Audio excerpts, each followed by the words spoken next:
Surabaya merupakan ibu kota Provinsi Jawa Timur yang dikenal dengan julukan Kota Pahlawan karena peran pentingnya dalam berbagai peristiwa heroik pada masa penjajahan. Kota ini juga kaya akan warisan budaya yang masih terjaga dengan baik hingga kini.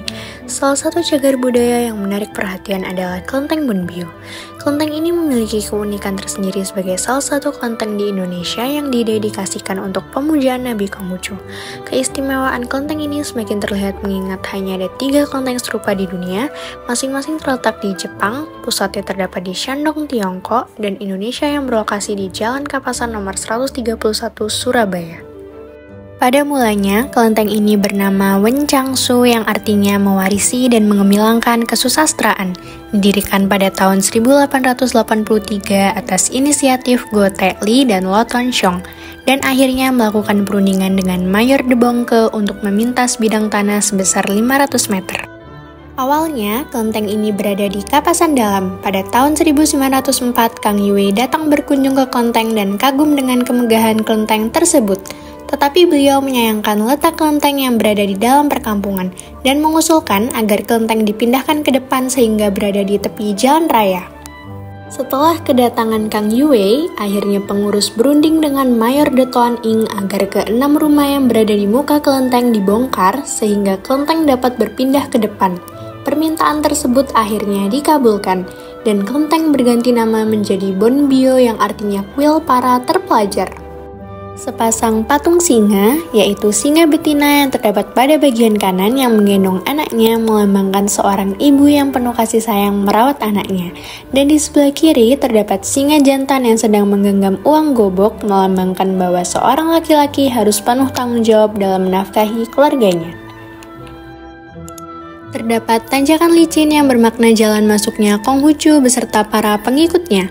Untuk sampai di pintu tengah menggunakan tanjakan tersebut tidaklah mudah.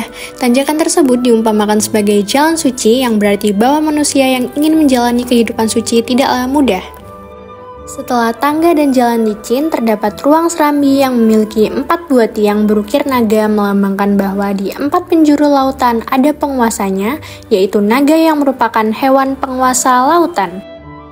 Terdapat 5 buah pintu masuk melambangkan panca indera yang diimbangi oleh kesusilaan. Pada zaman dahulu, pintu tengah merupakan pintu masuk raja, pintu kanan dan kiri merupakan pintu masuk para menteri, dan 2 pintu paling ujung merupakan pintu masuk rakyat biasa.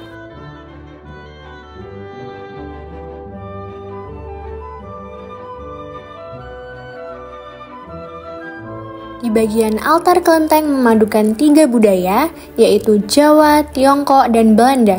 Pada bagian atas altar terdapat ukiran kayu gebyok Solo. Kelenteng Bonbio berbeda dengan kelenteng lain, di mana pada altar tidak ditemukan kimsin atau patung dewa, melainkan hanya sinci atau papan arwah yang bertuliskan nama para suci dari dewa nabi dan para pengikutnya dalam tulisan Cina. Sementara, patung yang terdapat di sini adalah pemberian dan perwujudan Nabi Konghucu dalam berbagai versi. Misal yang berbusana biru profil Nabi Konghucu saat menjabat sebagai Perdana Menteri, dan yang coklat saat mulai menyebarkan agamanya. Tergantung lampu berukir seekor naga terbuat dari kayu yang melambangkan Konghucu yang bergelar raja tanpa mahkota. Lampu tersebut berjumlah 11 buah melambangkan jumlah saudara Nabi Konghucu, 4 buah lampu yang mengelilingi lampu naga melambangkan sahabat Nabi Konghucu, serta melambangkan sifat lahiria dan batinia manusia. 3 buah jendela yang berada di sebelah kanan dan kiri yang berjumlah 6 buah jendela melambangkan bahwa langit dan bumi mempunyai 6 keharmonisan.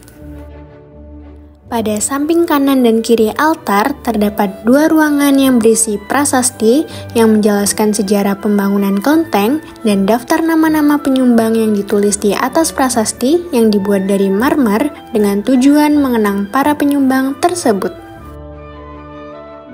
Kebaktian Kelenteng Bonbio dilaksanakan setiap hari Minggu jam 9 pagi, dimulai dari melakukan penghormatan di depan altar, membunyikan lonceng sebagai tanda mulainya kebaktian, khotbah, dan menyanyikan lagu pujian sebagai bentuk hormat kepada Nabi, dan berakhirnya ibadah dilakukannya sembahyang dan membunyikan lonceng sebanyak 3 kali.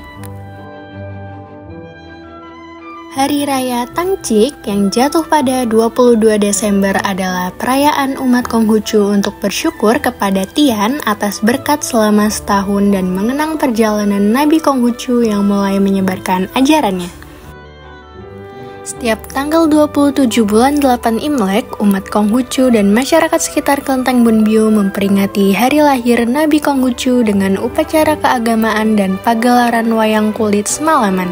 Sebagai bentuk penghormatan dan rasa syukur karena kelenteng tersebut dipercaya telah melindungi daerah dari ledakan bom pada masa penjajahan. Upacara memperingati hari wafat Nabi Konghucu dilaksanakan pada tanggal 18 bulan kedua Imlek yang dimulai pukul 9 pagi, dimulai dengan bunyi lonceng sebanyak 3 kali sebagai tanda agar seluruh umat yang hadir bersiap-siap. Pertunjukan barongsai untuk mengusir roh jahat kemudian diakhiri dengan sembahyang di depan altar. Makin Bunbyo membuka klub barongsai untuk semua orang tanpa memandang suku dan agama dan sering tampil di acara perayaan kemerdekaan Indonesia untuk menunjukkan bahwa umat Konghucu terbuka dan menyatu dengan masyarakat Indonesia, bukan menutup diri atau lebih mengutamakan masyarakat Tionghoa. Kelenteng Bunbyo bukan sekedar bangunan bersejarah, tetapi merupakan saksi hidup akulturasi budaya dan toleransi yang telah terjalin sejak lama di kota Surabaya. Sebagai salah satu dari 3 kelenteng Konghucu di dunia, keberadaannya menjadi bukti nyata warisan budaya yang harus terus dijaga dan dilestarikan. Mari kita jaga bersama warisan budaya ini sebagai bagian dari kekayaan sejarah Kota Pahlawan untuk generasi mendatang.